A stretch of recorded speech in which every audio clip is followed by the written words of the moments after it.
This was a little bit confusing to me. The part about henchmen, it's like a little subsection, and then you give the dictionary definition. Do you want to elaborate on that a little bit? I'm flipping through it. You want me to elaborate? This is, well, I explain your idea of what, just so I can know what needs to be in that section. Oh, you know what a henchman is? I know what a henchman is. I'm just a little confused about where it fits in. I'm sure it does. Into my lifestyle? No, just into the story. Okay, henchman is basically a group, organization that was created by a young gentleman by the name of Dwayne Douglas, Mayhem, myself, Wiggs, Cess, and grew to incorporate some other individuals.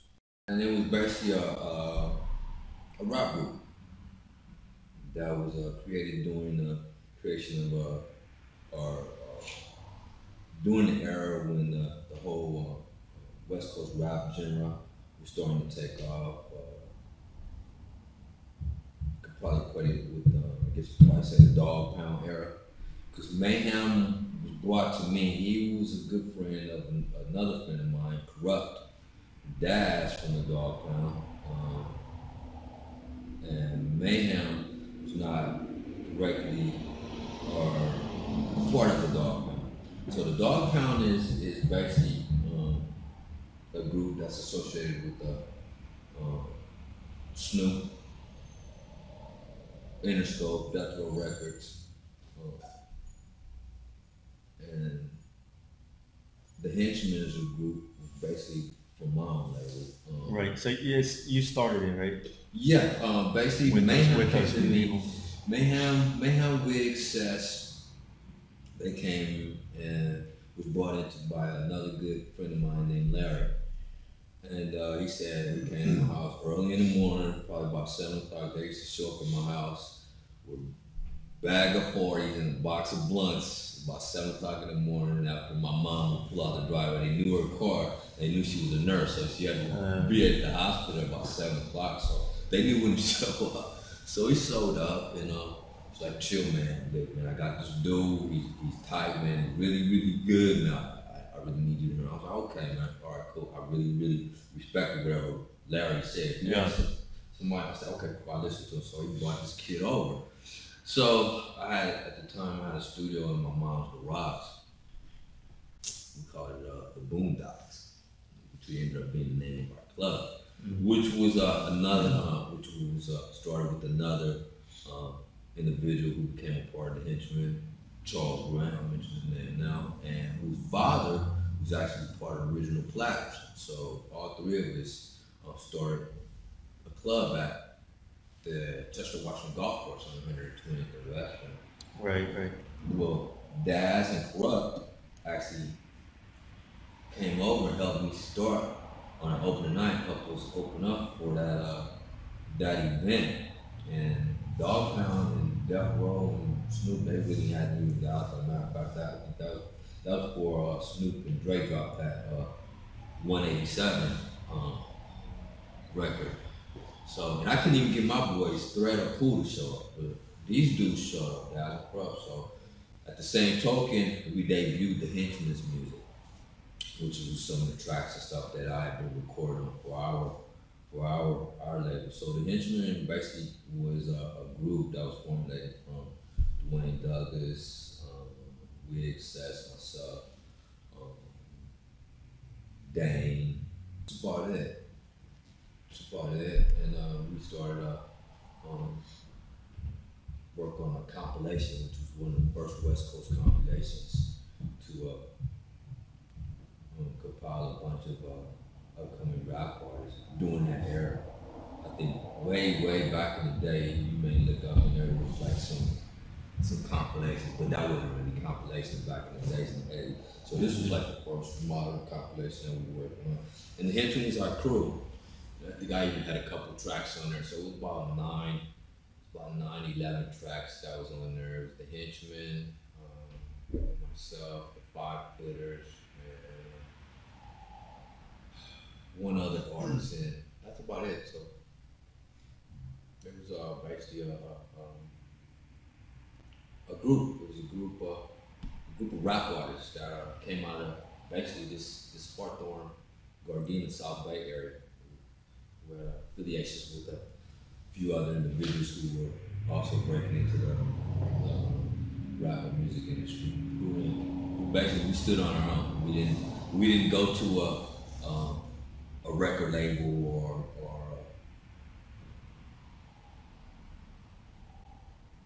another producer to do our own stuff. We did our own stuff in house. Okay. So we and that's why we chose the name Henchmen. We basically stood on our own.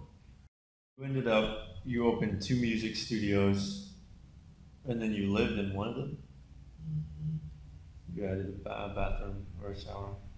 Yeah, that's where we did most of the Henchmen recording in Gardena, Gardena Boulevard, Gardena, Vermont.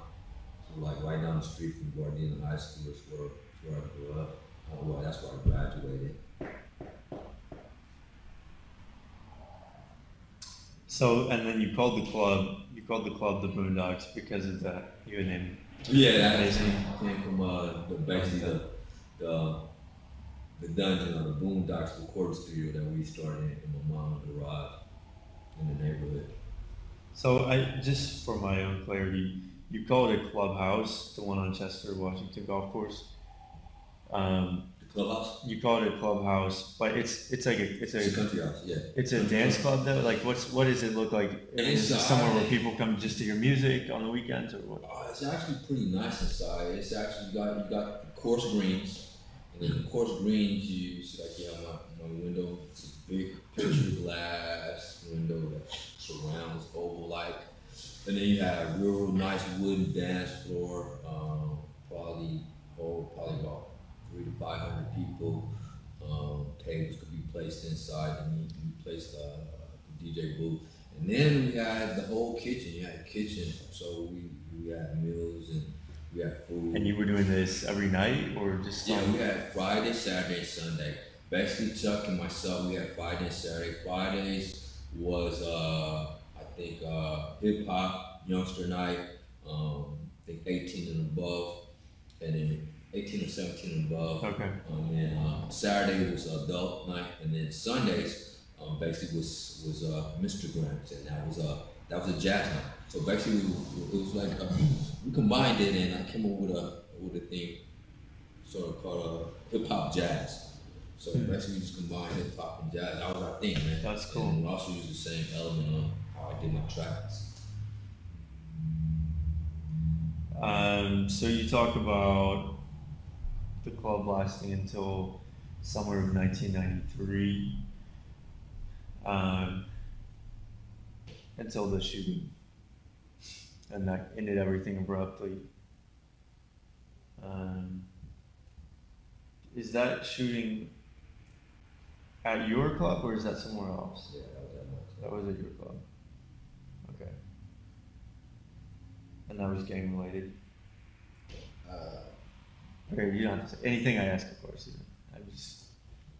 It happened. Okay. But it was targeted. It was specific. It was not just a random. It was not just a random shooting. You know the details behind. I really don't want to elaborate on it, but it was an incident that should never have happened. One, it was a breach of my security. 2, it should never happen. So thank God no one got hurt on my night. So I had 30 security guards. You know, I almost got my head blown off. Thank God, thanks again to the other gentleman named Jay, my boy's cousin, saved my life. Yeah, we knew where we were. That's specifically why I had 30 security guards. Something transpired inside, and then my security guards came in and left the point. We had a valet drive-through to which no one ever reached unless they were allowed to crossed that threshold. Well, those 2 guards came in, and those were my Brinks security guard drivers and another guard out there too. They're always supposed to stay at that position, but they came in and make sure to take control of that situation. And another gentleman supposed to stay at that point. 2 people were supposed to stay at that door. So when myself and Jay went in, decided to take control of the situation, and they escorted about 2 of the gentlemen a piece out. When we hit that doorway, they had pulled into the drive with a valet and got ready to shoot. And Jay had stepped off the curb, and I was just about to step off, and he seen it coming. He turned to push me, and then right when he pushed me, I guess I backed up, and my heel hit the back of the curb, and I fell down. And then right when I fell, the bullet knocked off my baseball cap, and went straight back into the trophy case. And they shot once or twice more. I stayed on the ground, and first I was a little shaken. Then I can remember I just got mad and got up and ran inside and sort of took cover behind the DJ booth and got even higher and said, I'm gonna chase these fools up the lawn, the greens, and the golf course, and ran out and could see the back of they drive lights, because they had a long way to get up that and out the golf course. And then, but I didn't catch them when they got up to the top. The rest was history. And I think we operated at the club for a little bit longer. They didn't shut you down? No. The golf course?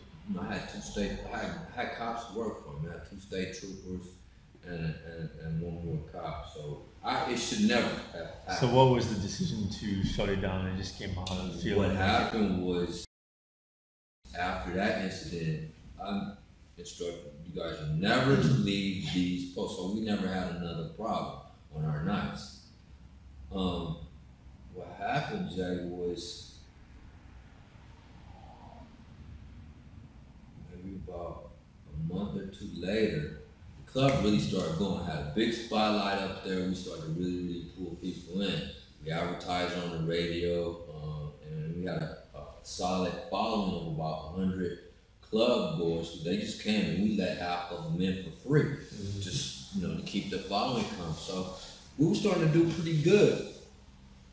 Playing your music. Yeah. You're DJing. Yeah, I was spinning, and then I had 2 other DJs, because now once I got everything going and got people to get their groove on it and stuff, let them know it was a rock and popping club. Then I handed off a couple DJs, so I handed off, I think, Tricky, and then a couple other DJs come over and showcase them. So I was cool.